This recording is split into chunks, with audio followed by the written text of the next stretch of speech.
주님을 아는 것이 지혜와 지식의 근본이 하나님을 아는 거라고 말씀하셨는데, 오늘 옆에 분들과 한번 인사 나누실 때 하나님께서 당신을 사랑하십니다 이렇게 구석실에서 예배하는 그곳에 하나님이 여러분들을 사랑하시고 축복하십니다. 오늘 주시는 하나님 말씀 잠언에 있는 말씀입니다. 잠언서 3장 1절 2절 말씀, 잠언서 3장 1절 2절 말씀 같이 읽겠습니다. 내 아들아, 나의 법을 잊어버리지 말고 내 마음으로 나의 명령을 지키라. 그리하면 그것이 내가 장수하여 많은 해를 누리게 하며 평강을 더하게 하리라. 아멘. 제목 같이 한번 읽겠습니다. 하나님의 법을 잊지 말라. 다시 한번 하나님의 법을 잊지 말라. 이런 제목으로 은혜를 나누겠습니다. 이 세상에서 살면서 우리가 예수 믿고 구원받고 하나님의 자녀 백성 되는 사람들은 믿지 않는 불신자보다도 더 복되고 잘되게 살아야 됩니다. 하늘의 신령한 복, 땅에 기름진 복을 받으며 살라고 성경은 말씀하고 있습니다. 이것이 바로 신령한 복인데, 이것은 아브라함이 받은 복, 이삭이 받은 복, 야곱이 받은 복이요, 요셉이 받은 복이요, 여러분이 받은 복인 줄 믿습니다. 그러면 하늘의 신령한 복이 뭐예요? 간단히 말하면 우리가 예수 믿고 구원받고 예수 잘 믿는 복이 바로 신령한 복입니다. 신앙생활 잘하는 것이 복이에요. 하나님께 나와 예배 잘 드리는 것이 복입니다. 먼저 그 나라와 의를 구하는 것이 복입니다. 그래서 이것이 바로 신령한 복이에요. 그래서 요한은 요한 3서 2절에서 뭐라고 말씀했느냐면 사랑하는 자라 내 영혼이 잘된 같이 내가 범사에 잘 되기를 내가 간구한다 이렇게 기도를 했어요. 그러니까 여기서 내 영혼이 잘 되는 것 이것이 바로 신령한 복입니다. 하나님과의 관계가 잘 이루어지고 하나님께로부터 받는 신령한 복을 바로 영혼이 잘 되는 복이라고 말해요. 근데 오늘 본문 말씀에서도 이 하나님의 명령 하나님의 법을 잊지 말라고 말씀하고 있어요. 나의 법을 잊지 말라 1절 말씀 그랬죠? 그것이 바로 하나님의 법입니다. 그럼 하나님의 법이라는 것은 뭐냐? 바로 이 하나님 말씀하신 성경 말씀을 기록된 말씀을 우리가 하나님의 법이라고 말씀. 성경 말씀은 두 가지 기록된 말씀인 성경과 또 성경을 통해서 선포되어지는 말씀인 이 설교를 우리가 성경 안에 포함될 수가 있습니다. 먼저 이 기록된 말씀인 성경을 보면 하나님께서 성령의 감동 입은 사람들을 통해서 이 기록되게 하나님께서 그래서 성경을 써놓게 하셨습니다. 구약에 여러분 잘 아시는 대로 39년 신약의 27권, 66권을 우리에게 하나님의 말씀으로 우리에게 허락해 주셨습니다. 근데 이 성경은 어떤 것이냐? 디모데가 디모데 3장 16절에 뭐라 그랬어요? 같이 한번 읽겠습니다. 모든 성경은 하나님의 감동으로 된 것으로 교훈과 책망과 바르게 함과 의로 교육하기에 유익하니 이는 하나님의 사람으로 온전케 하며 모든 선한 일을 행하기에 온전케 하려 하느냐. 성경은 교훈을 주고 책망을 주고 바르게 사는 길을 지도해 주신다고 말씀하고 또 의로 교육해 주고 하나님의 사람을 만들어 주고 모든 선한 일을 행할 수 있는 길을 주시는 것이 성경이라고 말씀했습니다. 그 성경은 온전한 삶을 살아가도록 우리를 인도하는 것이 성경이라는 말씀입니다. 여러분 이 시브리서 기자도 시브리서 4장 12절에 성경에 대해서 이렇게 말씀하고 있죠. 같이 한번 읽겠습니다. 시브리서 4장 12절 하나님의 말씀은 살아있고 활력이 있어 좌우의 날선 어떤 것보다도 예리하여 혼과 영과 및 관절과 골수를 찔러 쪼개기까지 하여 또 마음의 생각과 뜻을 판단하나니 그랬어요. 이 하나님의 말씀은 영적인 수술의 칼과 같아요. 그래서 그 수술을 하는 칼보다도 예리한 것이 하나님의 말씀이라고 그랬어요. 그래서 인간들의 혼을 영을 또 이렇게 수술시켜 주시고 관절을 골수를 마음을 수술하고 생각을 수술하고 뜻을 감찰하게 하는 것이 하나님의 말씀이라고 그랬습니다. 그래서 우리가 이 수술 칼인 말씀을 통해서 우리가 버려야 될 것은 버리게 하시고 베어내야 될 것은 베어내게 하시고 그래서 우리가 이 땅에 살아가면서 항상 승리의 삶을 살도록 인도해 주시는 것입니다. 이것이 바로 하나님의 말씀이고 하나님의 법이라는 거예요. 그러면 이 말씀을 여러분 어떻게 해야 되겠어요? 우리가 하나님의 말씀을 가까이 해야지. 그러려면 어떻게 해야 돼? 읽어야지. 묵상해야지. 여러분이 최소한 성도로서 1년에 1도 66권은 우리가 한 번이라도 읽어야 돼. 또 암송하고 묵상해야 됩니다. 그래야 그 말씀이 우리 머리에서 잊지 않게 돼요. 그래서 시편의 기자가 시편 1편 1절에 2절에 뭐라 그랬어요? 복 있는 자는 악인의 꾀를 쫓지 아니하며 죄인의 길에 서지 아니하며 오만한 자의 자리에 앉지 아니하며 오직 야훼의 율법을 주야로 묵상하는 자라 이렇게 말씀하고 있습니다. 우리가 악인의 꾀를 쫓지 아니하고 죄인의 길에 서지 아니하고 오만한 자의 자리에 앉지 않기 위해서는 어떻게 해야 돼? 승리하는 삶을 살기 위해서는 하나님의 법을 가까이 해야 됩니다. 그래야 우리가 이 땅에서 승리하면서 살아갈 수가 있게 되는 줄 믿습니다. 그리고 이 성경을 통해서 선포되어지는 말씀이 두 번째로 바로 이 설교 아닙니까? 그래서 여러분들이 설교를 좀 더 이해하기 쉽게 잘 마음속에 받아들이기 위해서 제가 설교를 준비하는 거예요. 여러분 이 어느 교회에 목사님이 설교만 하고 졸기만 하는 딴청 부리는 성도들이 가득한 교회가 있었어요. 근데 그날도 목사님 설교가 길었어요. 근데 성도들이 웬일인지 목사님을 향해서 집중됩니다. 그래서 더 신나니까 목사님 설교가 더 길어졌어요. 그리고 끝나고 집에 돌아가면서 사모한테 얘기하는 게 오늘 설교 여보 내가 좀 괜찮았나 봐? 사람들이 나한테 다 집중하고 은혜 받았나 봐? 그랬더니 사모님이 하는 말이 오늘 누군지 모르지만 뒤에 강단에다가 시계를 걸어놨대요. 이렇게 얘기를 하는 거예요. 여러분 또 다른 교회에서 예배 시간만 가면 잠만 꾸벅꾸벅 졸던 할머니가 계셨어요. 그것도 맨 앞자리에서 좋으니까 목사님이 너무 신경이 쓰이는 거야. 그래서 옆에 분한테 얘기했어요. 그 할머니 좀 깨우세요. 그랬더니 할머니 그만 일어나세요. 목사님이 일어나래요. 그랬더니 이 사람이 일어나면서 아니 잠은 누가 재워놓고 누구 보러 깨우래. 할머니가 그랬더니 여러분 목사 책임이야. 왜 잠을 자. 내가 연복회하면서 잠자는 사람 한 번도 못 봤어. 우리 교회에서. 여러분 설교를 무척 길게 하는 목사님이 계셨어요. 그래서 설교가 시작되면 아예 잘 준비를 시작하면서 앉자마자 눈을 감고 있습니다. 그날도 모든 성도들이 거의 다 졸고 있는데 특별히 상습적으로 저는 집사님이 한 분 계셨어요. 그래서 정말 그 집사님을 깨워야 되겠다는 일념을 가지고 그 목사님이 이렇게 얘기했어요. 하나님의 말씀은 정말 진리입니다. 아멘. 아멘. 그 놀래서 깼어요. 그러면서 이 집사님이 맞습니다. 목사님의 말씀은 정말 진리입니다. 아멘. 진리다고 그 진리하고 틀려. 그러니까 이 진리를 진리다 지루하다는 걸로 들었다는 거예요. 여러분 항상 불투명한 신앙이 문제야. 내가 진리와 진린다고 얘기했는데 헷갈리잖아. 여러분 이 사탄은 언제나 우리에게 이처럼 불투명한 신앙을 노리는 거예요.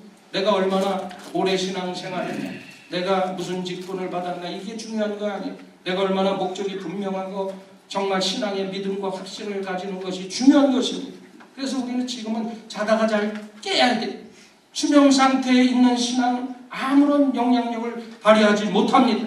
여러분 혹시 지금 신앙으로 졸고 있으시다면 오늘 그 잠에서 일어나게 되시기를 바랍니다. 아멘. 그래서 이 설교는 하나님께서 성령의 감동으로 그들에게 메시지를 주고 그들이 기록하게 하셨어요. 그래서 이 상황에 맞는 설교를 통해서 내가 오늘날 어떻게 이 말씀을 통해서 어떻게 살아가야 될 것을 비춰주는 것이 바로 설교인 것입니다. 그러므로 여러분들이 설교 말씀을 잘 들어야 되는 것입니다. 앞에 와서 들어야 돼. 앞자리에 와서 들어야 돼. 그리고 누가 말씀을 전하든지 하나님의 말씀이면 아멘! 하고 여러분들이 받아들여야 되는 것입니다. 그래야 은혜 속에서 승리할 수가 있고, 그러기 위해서는 여러분들이 주일 예배 빠지면 안 돼, 공중 예배 빠지면 안 되는 것입니다. 여러분 설교가 쉬운 것 같죠? 목사님 이제 27년 목회하셨으니 그냥 뭐 준비 안 해. 누가 그런 말을 하더라고. 목사님은 성경을 그냥 66권을 깨끗이 계시. 안 그래? 매일 기도하고 오늘 주일 예배 끝나면 또 다음 주는 무슨 말씀을 여러분 아침밥 하면 주부들이 점심은 뭐 해먹지 저녁을 뭐 해먹지 마찬가지. 나는 무슨 말씀하지? 새벽엔 무슨 말씀? 수요 예배는 뭘 말씀을 전하고 맨날 기도하고 준비하는데 여러분들이 나와서 말씀을 잘 받아 잡수시기를 주님의 이름으로 축원합니다. 아멘. 하나님의 법을 잊지 않는 성도가 하나님의 법을 지키는 자가 됩니다. 바라기는 우리 캔버라 순복음교회에 속한 모든 성도님들이 하나님의 법을 지키고 잊지 아니하고 하나님이 주시는 신령한 복을 다 누리게 되기를 주님의 이름으로 축원을 드립니다. 그리고 중요한 것은 이 세 번째 말씀의 중심은 뭐예요? 예수 그리스도인 것입니다. 하나님의 말씀에 불순종하고 타락한 인간들에게 하나님께서 구원의 길을 열어주신 것이 바로 이 성경 말씀인 것입니다. 여인의 후손으로 왔다 그랬어요.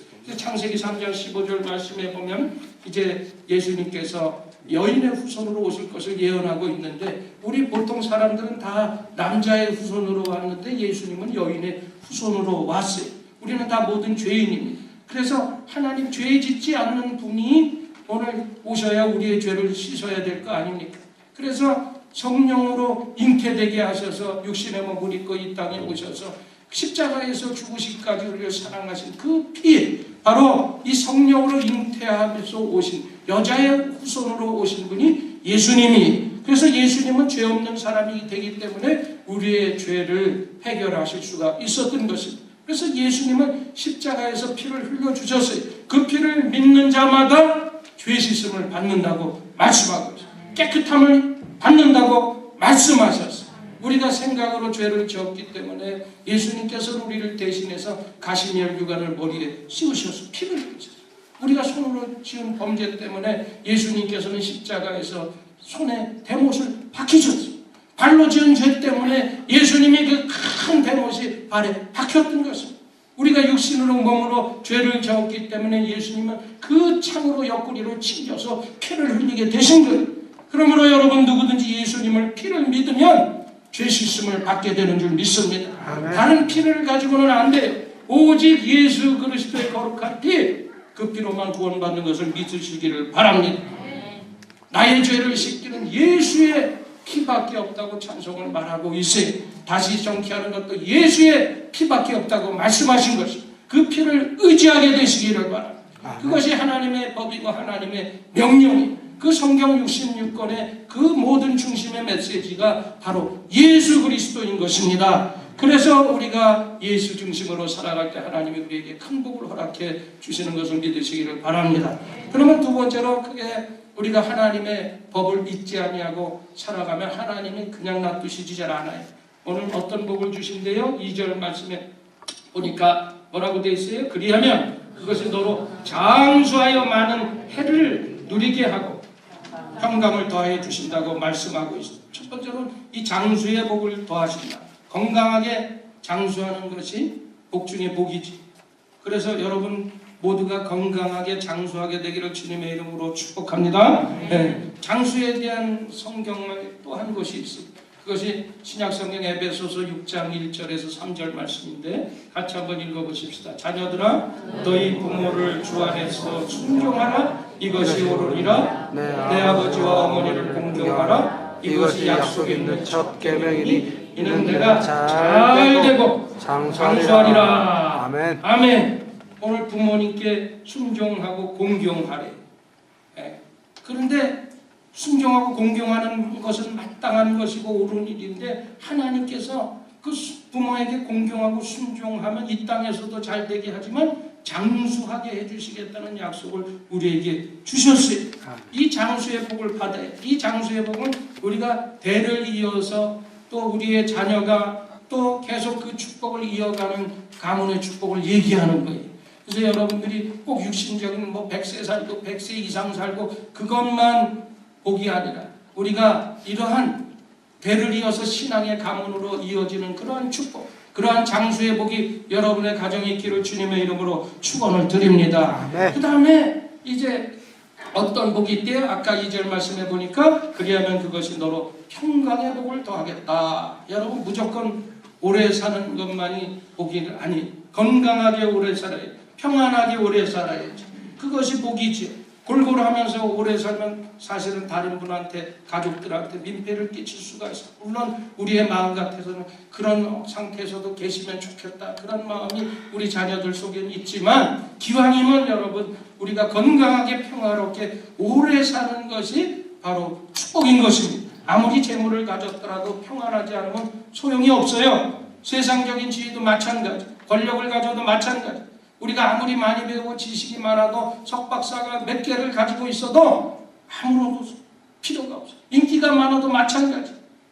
반드시 그 안에는 뭐가 있어야 돼요? 평화가 있어야 그것이 큰 복인 줄 믿습니다.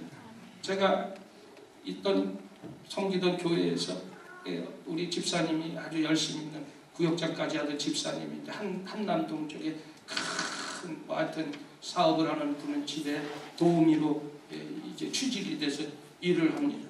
그래서 가서 열심히 일해. 큰 집이니까 그냥 하루 건너 한 번씩 가서 일을 하게 되는데 청소도 하면서 화장실 청소 일하면서 근데 이 집사님이 항상 청소를 하면서 노래를 부르는 거예요. 세워라 내워라 이런 노래를 부르지 아니하시고 높은 산이 거친 들이 궁궐이나 초막이나 내 주 예수 모신 곳이 그 어디나 하늘나라 할렐루야 입술에서 그냥 늘 참 뭐가 그래서 일주일도 와서 열심히 일하고 2주일도 너무 열심히 일하고 그랬더니 그 집 주인 아줌마가 하루는 신기해서 물어봤어요. 아줌마는 뭐가 그렇게 좋으셔서 이렇게 입술에서 매일 노래를 부르냐고 그렇게 물어봤어요. 그 의미는 뭐예요? 그냥 힘들어서 우리 집 와서 도우미 하나 하는 주제에 뭐 이렇게 기쁘냐 이런 뜻이 내포돼 있잖아요. 근데 이 분은 정말 자기가 수십억 수백억을 주무르면서 기와지 큰 궁궐 같은 집에서 살면서도 항상 걱정 근심 속에 우거지상을 하고 살아가는 거예요. 내가 볼 땐 저 아주머니가 뭔가 기뻐서 즐거워할 요소가 아무것도 없는데 입술에서 늘 노래가 찬송이 넘치니까 물어본 거예요. 그랬더니 이 아주머니가 기쁘지요. 왜 기쁘냐고 물어봤더니 내 마음에 주님이 계시니까. 주님이 뭡니까? 예수 그리스도 예수님입니다. 우리를 대신해서 십자가에서 죽으셔서 나를 구원하신 그 주님입니다. 그 주님이 내 안에 들어오니까 내가 이렇게 평화롭고 늘 감사하고 기쁩니다. 그 주님을 어디 가서 만날 수 있습니까? 물어봤어요. 이거 오늘 다음 주일 오는 주일에 저와 같이 교회 가세요. 이게 바로 전도예요. 이게 바로 생활 전도인 것입니다. 이와 같은 삶이 우리에게 있어야 되는 것입니다. 여러분 삶 가운데 이러한 기쁨이 평안이 넘치게 되기를 축복합니다. 인간은 누구나 할 것 없이 평안을 원해요. 이것이 하나님께서 인간에게 주신 처음의 복입니다. 아담과 하와를 창조하시고 에덴의 동산에서 평화롭게 살게 하는데 이 평안을 누가 깼어요? 원수 마귀가 깬 거예요. 하나님을 떠난 인간들은 항상 불안해요. 만족감이 없어요. 불평합니다. 잠 못 자는 불면증에 시달립니다. 우상 숭배에 빠져요. 악한 귀신의 지배를 받기 때문에 평안할 수가 없어요. 인간들이 악한 귀신의 지배를 받으면 한없이 약해지고 결국에는 그 마음에 불안, 공포, 근심, 염려, 평안이 깨어지게 되어 있는 것입니다. 마가복음 5장 1절 이하에 보면 예수님께서 거라사 지방에 갔는데 거라사 지방에 거의 광인이 있어요. 아주 멋있게 말하니까 광이지. 미칠 광자. 우리가 좀 그래서 나와가지고 무덤가에서 나와가지고 발가벗고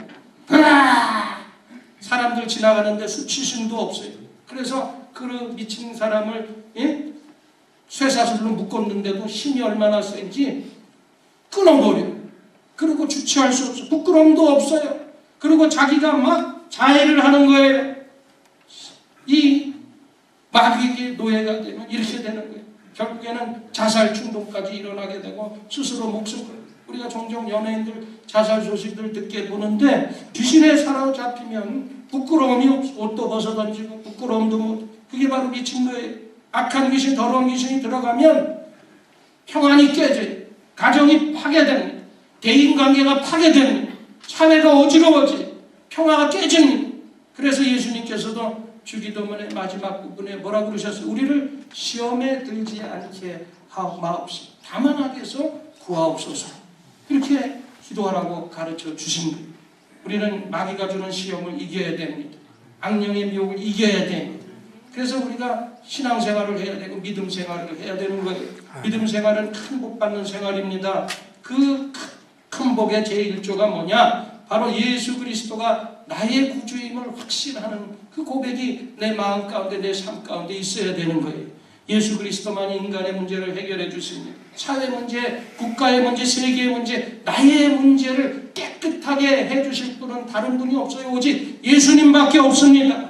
그러면 하나님은 큰 복을 예비하셨다가 자녀된 우리에게 한없이 그 복을 쏟아 부어주시는 것입니다. 그래서 오늘 하나님의 백성된 우리에게 1절 말씀에 말씀한 것이 그거예요. 하나님의 복을 잊어버리지 마라. 나의 가르침을 잃어버리지 마라. 내 말씀의 명령을 지켜라. 그래야 평화가 주어진다고 말하기는 여러분들이 평화를 깨는 자가 아니라 피스메이커, 평화를 만드는 사람 되기를 주님의 이름으로 축복합니다. 여러분은 가는 곳에 항상 평화가 임해야 돼요. 예수님께서 제자들을 파송하시면서 당부하시고 특별히 어느 집에 들어가면 평안을 빌고 축복을 빌라는 말씀을 하셨어요. 마태복음 10장 12절 13절 말씀 읽어보십시다. 또 그 집에 들어가면서 평안하기를 빌라. 그 집이 이에 합당하면 너희가 빈 평안이 거기 임할 것이요 만일 합당치 아니하면 그 평안이 너희에게 돌아올 것이다. 즉 어디 가면 여러분 축복하라는 거예요. 여러분에게 손가락질하고 여러분을 미워하고 여러분의 원수라고 생각하는 사람들조차도 그 집에 들어가면 어떻게 돼요? 저주합니다가 아니라 축복을 빌라는 거예요. 평온을 빌라는 거예요. 그래서 그 사람이 받을 자격이 있으면 빈 복이 그 사람에게 임하지만 그렇지 않으면 빈 복이 누구한테 와요? 나한테 오는 거예요. 근데 반대로 여러분들이 가가지고 막 저주를 퍼붓고 그런데 그 사람이 전혀 저주받을 사람이 아닌데 여러분 입술로 나간 그 저주가 누구에게 임하겠어요? 그러니까 여러분들이 어디 가든 여러분 평안을 빌고 축복을 빌게 되시기를 바랍니다. 아멘. 그래서 마태복음 5장 9절 산상순에서도 예수님께서 화평케 하는 자는 복이 있나니 하나님의 아들이라 일컬음을 받을 것임이니라. 화평케 하는 사람은 하나님의 아들이라고 일컬음을 받는다고 그러잖아요. 그래서 예수님을 구주로 섬기는 자들이 모인 것이 바로 이 교회입니다. 그러므로 교회는 평화스러워야 돼요. 항상 다툼이 있고 또 시끄럽고 이런 교회는 교회가 감사하게도 여기 17년을 있으면서 우리 교회는 시끄러운 적이 없어. 늘 평화롭고 얼마나 감사해요. 근데 그 누가 평화를 만들어야 돼요? 내가 따라하십시다. 내가 평화를 만드는 거예요. 믿음의 가정이 평화스러워야 되는데 누가 만들어요? 내가. 아내가 만들고 남편이 만들고 자녀가 만들고 내가 만들어요. 그래서 평화를 깨는 악한 모든 요소들은 예수 그리스도의 이름으로 담대히 물리쳐야 돼요. 아멘. 마지막 때는 우는 사자같이 두루 삼킬 자를 찾아다니는 원수 마귀를 대적하라. 베드로전서 5장 말씀에 말씀하잖아요. 마귀를 대적해라. 마귀가 유능하고 협상하는 것이 아니라 마귀는 물리쳐야 될 대상, 대적해야 되는 것입니다. 여러분의 평화를 깨는 원수 마귀를 예수 그리스도의 이름으로 늘 물리치게 되기를 주님의 이름으로 축복합니다. 그런데 이 평화를 깨는 두 요소가 있어요. 그 두 요소를 오늘 생각해 보려고 그러는데 첫 번째가 어떤 요소예요? 바로 말, 우리의 언어, 입술인 것입니다. 그래서 에베소서 4장 29절 말씀에 이런 말씀을 했죠. 같이 읽습니다. 무릇 더러운 말은 입 밖에도 내지 말고 오직 덕을 세우는 데 소용되는 대로 선한 말을 하여 듣는 자들에게 은혜를 끼치라. 말은 뭐예요? 우리 생각의 표현이 말입니다. 우리가 은혜를 받으면 은혜 받은 사람은 말이 틀려져요. 그래서 항상 선한 말, 남에게 덕을 끼치는 말을 하게 돼 있어요. 근데 우리가 은혜가 소멸되면 우리 입에서 부정적인 말이 나오고요. 더러운 말이 나올 수밖에 없어요. 이 혀의 영향력 얼마나 파괴력이 있는지 말 한마디에 한 사람의 인생이 세워지기도 하고 또 자빠지기도 합니다. 흰개미가 있죠. 여기 호주에도 있어요. 제가 11년 동안 살았던 사택에서도 제가 흰개미를 발견했는데 여러분 그 호주에도 많이 있어요. 종종 발견되는데 그 자꾸 보잘것없는 흰개미가 날카로운 입을 통해서 집안의 많은 이 가구 목재들을 갉아먹거나 벽까지 부숴버립니다. 그래 작은 거지만 이렇게 힘 있는 야고보도 이 혀가 비록 작지만 굉장히 중요하다고 우리에게 언급하고 있습니다. 그러면서 이 영어에서 여러분들 잘 아시지만 꽤 적절한 표현이 있죠. 아이들이 엄마를 향해서 빅마우스 이런 말을 쓰는데 이 빅마우스가 의미하는 것이 바로 입이 크다 이게 아니라 수다쟁이. 예. 그러니까 그 작은 입이 만들어내는 많은 문제들을 빗대서 표현할 때 우리가 빅마우스라고 얘기를 하잖아요. 여러분 그게 혀가 얼마나 영향력이 있는지. 그래서 이 불씨 같은 것이 혀라고 말씀하고 있어요. 사진을 한 장 보여주세요. 한국에서 지난 10월 7일이죠. 스리랑카의 국적을 가진 근로자가 전날에 초등학교에서 풍둥이라고 그러면 고체 연료에다가 거기 그림 있죠. 고체 연료에다가 불을 붙이면 그 열 때문에 이렇게 하늘로 날아가는 열기구예요. 근데 그게 떨어져 있어서 그래서 그걸 주워서 한번 호기심에 붙였는데 그게 어떻게 되냐면 붙어가지고 300m 떨어진 고향에 있는 그 대한섬유관공사의 저유 그러니까 기름 저장하는 탱크가 여러 개 있는데 거기 장비밖에 툭 떨어진 거예요. 그래서 그게 불똥이 튀어서 휘발유 탱크 유중환기기까지 튀면서 이게 폭발을 해버려요. 소방서 수십 대가 와도 저 끌 수가 없어요. 기름이 다 탈 때까지. 그래서 밑으로 빼고 위에서 태우고 결국에는 그 손해액이 44억 기름이 날아간 거예요. 여러분 작은 불꽃 하나가 이와 같은 엄청난 파괴를 불은 그 자체는 작은 것이지만 돌이킬 수 없는 우리에게 피해와 손상을 일으키는 것입니다. 그래서 불같이 격렬한 말은 종종 사람들의 관계를 파괴해요. 비록 나중에 관계가 회복된다고 할지라도 예전만 못하는 것입니다. 그래서 우리는 혀를 잘 사용하게 되시기를 바랍니다. 선한 말을 하세요. 덕을 쌓는 말을 하세요. 은혜 끼치는 말을 하시기 바랍니다. 사랑과 용서의 말을 하십시오. 거기에 바로 평안이 임하게 될 줄 믿습니다. 그 다음에 마지막으로 우리가 이 평안을 깨는 요소 중에 하나가 뭐냐면 탐욕이. 우리가 모든 동물들 중에서 유독 사람만 무슨 병이 있냐? 위장병이 있어. 위장. 왠지 알아요? 오직 사람만이 과식하고 위장병을 덤으로 얻는 것입니다. 자기 분수를 초월했기. 우리도 흔히 그러죠. 아이고 이건 나 배불러 죽겠다 그러면서도 계속 먹어. 배불러 죽으면 그만 먹어야 되네. 그게 식탐이 있고 사람이 과욕이 있어. 여러분 그래서 야고보서 1장 15절에도 욕심이 있다는 죄를 낳고 죄가 장성한 즉 사망을 낳는다. 여러분 욕심을 과하시면 탈이 나는 거예요. 이게 먹는 것뿐만 아니라 모든 것에 욕심을 버리게 되시기를 바랍니다. 여수와 7장에 보면 우리가 아간이 탐욕이 나옵니다. 이스라엘 백성들이 가나안에 들어가서 아이성에서 전투를 일어났는데 실패해요. 분명히 모든 조건에 이길 수 있는 조건이었음에도 불구하고 이 아이성이 함락을 당하는데 그 이유를 알아봤더니 아간이라는 사람이 하나님의 것을 원래 자기 장막에다 다 감춰놓은 것이 발견되잖아요. 결국에는 그 모든 가족들이 돌로 쳐 죽임을 당해. 거기가 바로 아골, 해골이라는 골짜기가 바로 그곳이 됩니다. 또 사무엘상 15장에 보면 사울왕의 탐욕이 나와요.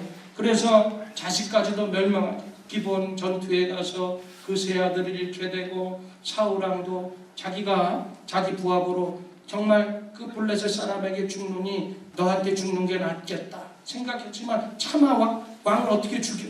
그러니까 결국에는 할례받지 못한 이방인에게 죽느니 내가 죽겠다. 자기 칼에다가 푹 찔러서 자살해서 죽는 그 불행한 결과를 사울이 하나님 앞에 범죄했기 때문에 이랬다고 역대상 10장에는 말씀하고 있어요. 하나님 앞에 범죄하고 또 자기가 욕심을 부리고 모든 것을 아멜렉을 진멸하고 모든 것을 다 소멸하라고 했는데 좋은 것은 자기가 따로 챙겨놓다. 이런 탐욕이 결국에는 그 아들과 자신이 죽는 결과를 이뤘어요. 또 신약에는 사도행전 5장에 아나니와 삽비라의 얘기가 나오죠. 사도들 앞에서 정말 자기가 팔았던 땅의 값을 가지고 일부는 감춰두고 오늘 그 앞에다 베드로 사도가 물어보니까 이것이 전부입니다 얘기를 했어요. 솔직하게 얘기하면 되잖아.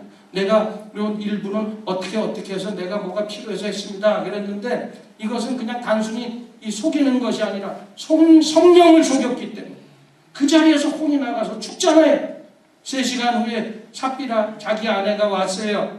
그런데 자기 남편이 어떻게 된지 모르고 똑같이 물어봤더니 이것이 답니다 얘기하니까 연이어서 죽잖아요. 여러분 탐욕이 바로 사람을 멸망하게 하는 것입니다. 평화가 깨졌다는 거예요. 우리 사회를 보세요. 열심히 일해서 소득을 올려야 될 텐데 일학, 천금, 쉽게 돈을 벌려고 해서 도박도 하고 강도짓도 하고 살인죄를 이 탐욕이 바로 우상숭배이기 때문인 것입니다.